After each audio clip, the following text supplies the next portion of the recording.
साला एक दिवस काय घरी राहिलो तर एवढी कटकट, कंटाळा आलाय मला.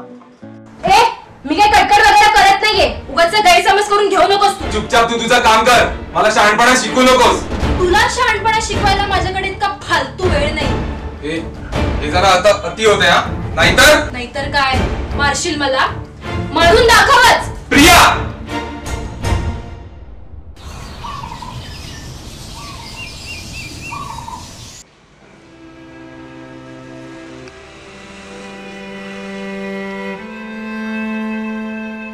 एक दिवस काय घरात राहिलो तर एवढी कटकट, कंटाळा आलाय मला.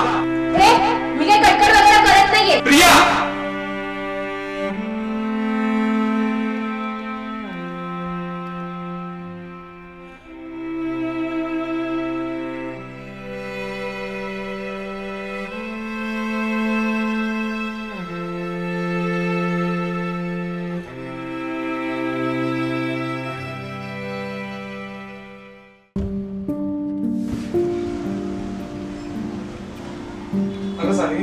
कशी आहेस? मी मस्त. तुम्ही कसे?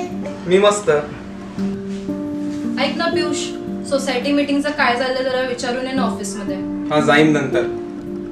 नंतर नाही, आताच जा. मग तूच जा ना. ठीक आहे, मी जाते आणि हे घरचं काम ना तू कर. अच्छा, मग उद्यापासून जॉबला पण तूच जा. मी घरात बसतो सगळी कामं करत. वेळ आली ना तर ते पण करेन मी. तुला वाटत नाही तू जरा जास्त बोलतेस? अरे वा, चोराच्या उलट्या बोंबा. आताच तर तू बोललास ना जॉबला जा म्हणून. जास्त बोलू नकोस. जा माझ्यासाठी पाणी आण. स्वतः जा आणि आण. एवढे हातपाय दिलेत ना देवाने. ठीक आहे, आता मी जाणारच नाही. तूच जा.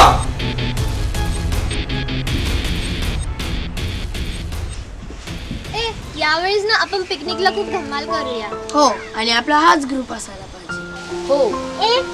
आपण तर देवेशला पण घ्यायचं का आपल्या ग्रुप मध्ये? अजिबात नको.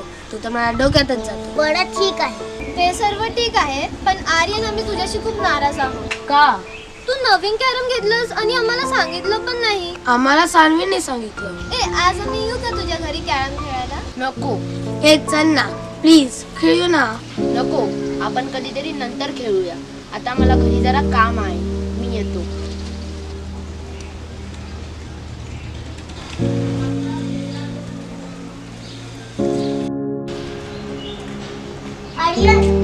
बोल ना. मला माहिती आहे तू त्यांना घरी का नाही बोलतो. तू काळजी नको करूस. देव बाप्पा सगळं ठीक कर.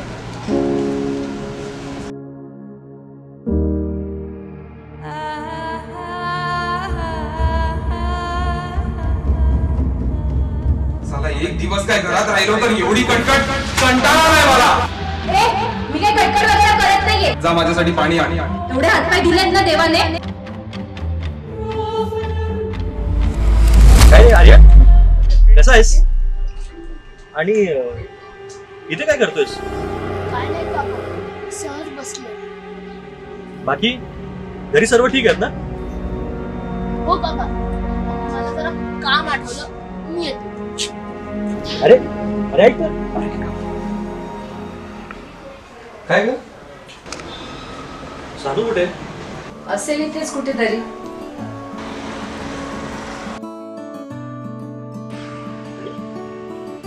मीरा, तू आहेस का?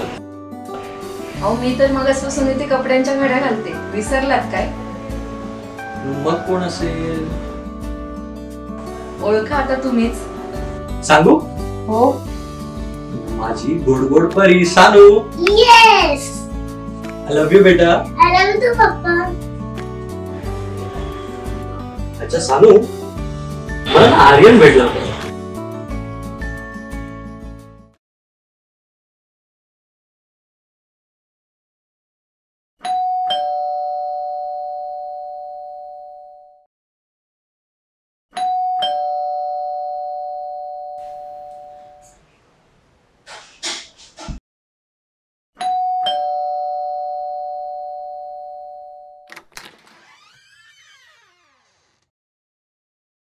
अरे तुम्ही या ना. अरे सानवीचे पप्पा या, बसा. काय म्हणता? तब्येत पाणी वगैरे बरं? मस्त. तुम्ही कसे आहात? मजेत. तुम्हाला काही चहा वगैरे? नको नको, आता काही चहा पाणी नको, नंतर करू. बस आम्ही गप्पाच मारायला आलोय. बस.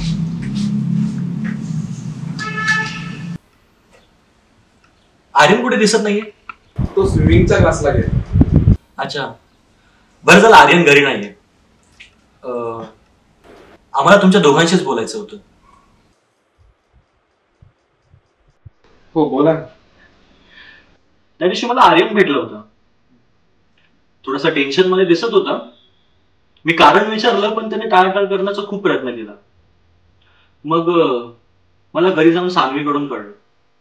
सॉरी हा, आम्ही तुमच्या फॅमिली बद्दल जरा पर्सनली बोलतोय, पण जरा विचार करा, कारण तुमच्या पदरात एक मूल आहे.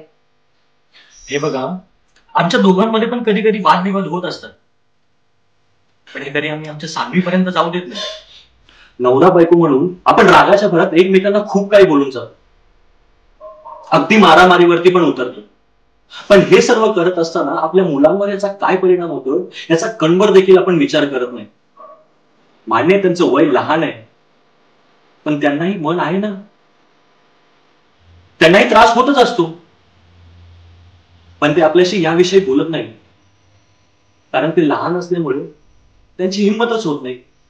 अहो, सोन्यासारखा मुलगा तुमचा, पण तुमच्या पर्सनल वादविवादामुळे तुम्ही त्याचंच नुकसान करताय, हे तुम्ही प्लीज विसरू नका. तुम्हाला तरी मूल आहे, पण ज्यांना मूल नाही त्या जोडप्यांवर काय परिणाम होत असेल हे जाणून घेण्याचा एकदा प्रयत्न करा. एकमेकांसाठी नाही तर आपल्या मुलासाठी तरी तुम्हाला तुमचा इगो बाजूला ठेवून आई वडील होण्याचं कर्तव्य तुम्हाला पार पाडावंच लागेल. आणि जर का असं नाही झालं तर त्याच्या भविष्यावर याचा खूप वाईट परिणाम होईल. हे चालेल का तुम्हाला? अहो, प्रत्येक घरात भांड्याला भांडं लागतंच, पण आपल्याला आपला संसार शेवटपर्यंत टिकवून ठेवायचा असेल तर 2 मिनिटं भांडण आणि 3 मिनिटं गोड असं आयुष्य तर जगावंच लागतं.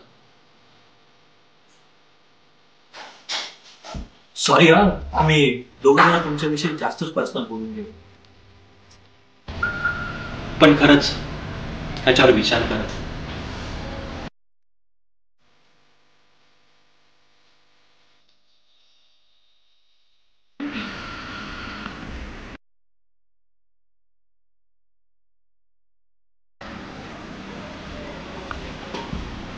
अरे आर्या, कसला विचार करतोस? नाही बाबा, कसंच नाही. राहू दे. गेस वॉट, आज मी तुझ्यासाठी काय खायला आणलंय ते? No idea. Rasgulla. Oh my favourite. Yes my son. Yummy yummy रसगुल्लाच रेडी आहेत. काय प्रिया, आज आर्यनपेक्षा तू जास्त खुश दिसतेस. मग काय, अर्थातच, तू किती दिवसानंतर आणलेस ते. खा.